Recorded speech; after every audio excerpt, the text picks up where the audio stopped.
pasti ini soal makanan.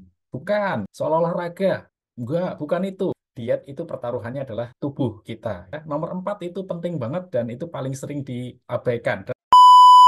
Hai, Assalamualaikum warahmatullahi wabarakatuh, teman-teman. Terima kasih sudah klik video ini. Saya Aji Darminto. Kali ini kita akan membahas tentang 5 kesalahan yang sering dilakukan teman-teman pemula diet yang akhirnya membuat kegagalan. Ya, nomor 4 itu penting banget dan itu paling sering diabaikan. Padahal itu penting ya. Dan kesalahan ini bisa berujung gagal diet, bosen, bahkan bisa putus asa, teman-teman. Apalah diet gitu ya. Saya nggak berhasil diet. Pasti ada yang nebak gini. Pasti ini soal makanan. Bukan, soal olahraga. Enggak, bukan itu gitu ya. Yuk simak sampai selesai teman-teman karena ini 5 kesalahan yang paling sering.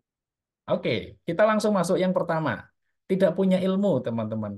Jangan asal-asalan dietnya, apalagi katanya gitu ya. Dalami betul, ini dietnya itu seperti apa. Banyak metode diet di luar sana, tapi teman-teman harus tahu, pilih metode diet yang paling tepat, kemudian ini diet itu caranya seperti apa. Apa yang harus dimakan, tidak boleh dimakan apa tantangannya, ada pantangannya apa gitu ya. Terus ada yang bilang juga, diet kan sama, gitu-gitu aja, nggak makan. Salah teman-teman. Jadi teman-teman harus punya ilmu yang cukup. Hati-hati ya, diet itu pertaruhannya adalah tubuh kita, gitu ya. Tubuh kita, jangan salah mengartikan bahwa diet itu hanya sekedar turun berat badan. No, diet itu untuk jangka panjang, teman-teman. Ya. Terus ada juga yang bilang, aku diet aja secara sendiri, gitu ya. Yang penting nggak makan ini, nggak makan itu, kemudian nggak usah dilarang-larang lah. Yang penting aku happy, nanti pasti turun gitu ya. Bisa seperti itu teman-teman, tapi hasilnya beda dengan orang yang punya ilmu gitu ya. Nah, kudu tahu detailnya teman-teman. Googling, tanya sana sini, kemudian ikut komunitas, cek testimoninya gitu ya. Cari literaturnya, download, dibaca lagi gitu ya. Jangan main asal-asalan, tabrak sana, tabrak sini gitu ya. Yang terjadi hasilnya jong. Seru ya, baru kesalahan yang pertama. Kita masuk ke kesalahan yang kedua, teman-teman. Yang kedua, tidak sadar kalori. Teman-teman sudah nggak punya ilmu, nggak sadar kalori. Atau mungkin sudah ada ilmunya tentang dietnya, tapi nggak sadar kalori. Nggak jadi juga. Dalam metode diet apapun, dalam metode turun berat badan apapun, itu pasti ada hubungannya dengan defisit kalori. Nah, teman-teman harus paham, angka kalori hariannya berapa dalam kondisi rest, dalam kondisi beraktivitas, dan kondisi berolahraga. Karena ini akan menentukan angka kalori maksimal atau angka kalori yang tidak boleh dilewati. Nah, ketika teman-teman pengen turun berat badan, dalam metode diet apapun, pasti ada defisit kalori. Belajarlah untuk kalori-kalori makanan, kalori-kalori olahraga gitu ya. Walaupun tidak semuanya tentang kalori ya, tapi nanti akan kita bahas berikutnya. Tapi dengan teman-teman punya ilmu ini, teman-teman akan punya bekal bahwa saya sudah defisit kalori atau belum.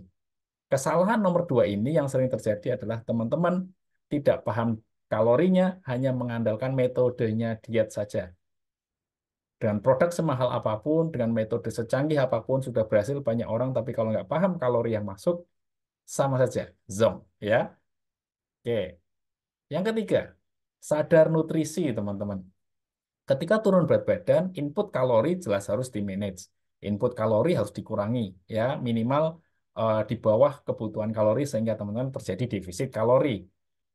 Kemudian teman-teman kalau tidak sadar nutrisi, teman-teman sudah inputnya dikurangi, kualitasnya nggak dijaga. Nah, penting nih, ketika input makanannya kalorinya diturunkan, bisa jadi nutrisinya juga turun.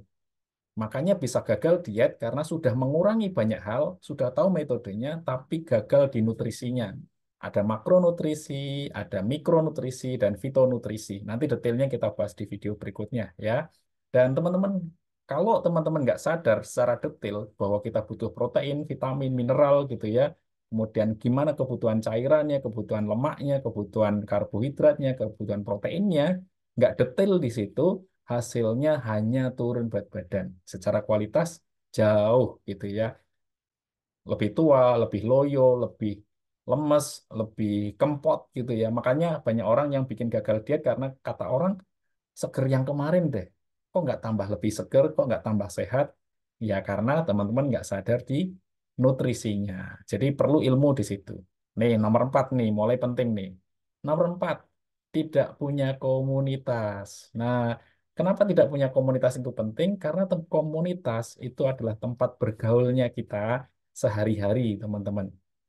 Kalau teman-teman sekarang lagi program diet dan ternyata di komunitas yang salah, gitu ya, itu membuat teman-teman jadi seorang minoritas dan lambat laun teman-teman akan kalah sama yang mayoritas. Contohnya, teman-teman sudah nahan nih, jenis makanannya sudah tahu nih, jenis kalorinya sudah tahu nih. Tapi karena berada di komunitas yang salah, akhirnya yang terjadi adalah godaannya semakin besar, semakin kuat, dan akhirnya kalah juga. Penting teman-teman ikut di komunitas. Ada support system, ada saling yang jaga, saling ngingetin gitu ya. Dan cerita-cerita dari teman-teman yang sefrekuensi itu lebih mendukung program dietnya teman-teman. Jadi bukan salah komunitasnya gitu ya, salah kita mengambil kumpulannya gitu ya. Bisa jadi hari ini teman-teman gagal diet karena kumpulannya yang tidak pas. Nah, ini perlu direvisi. Jadi kesalahan nomor 4 ini penting untuk teman-teman perbaiki. Mungkin bisa jadi kemarin sudah betul metodenya, sudah betul kalorinya, sudah betul nutrisinya, tapi karena komunitasnya belum mendukung, kita lama-lama kalah juga. Oke. Ya, kita masuk yang kelima atau yang terakhir tentang kesalahan diet yang paling sering dilakukan oleh pemula. Nomor 5 adalah tidak punya coach atau pelatih. Seperti timnas gitu ya, punya Sintayong gitu ya, punya pelatih, punya coach yang membantu mereka latihan, membantu mereka mengarahkan strateginya dan sebagainya gitu ya. Bahkan sekeras Cristiano Ronaldo pun sampai hari ini punya pelatih yang akan melatih dia ya sepanjang hari, sepanjang waktu supaya progresnya terarah. Kemudian teman-teman coba lihat lagi seperti penyanyi gitu ya. Tidak bisa dia tiba-tiba langsung nyanyi. Bahkan teman-teman melalui sosial media itu juga ada yang ngajarin.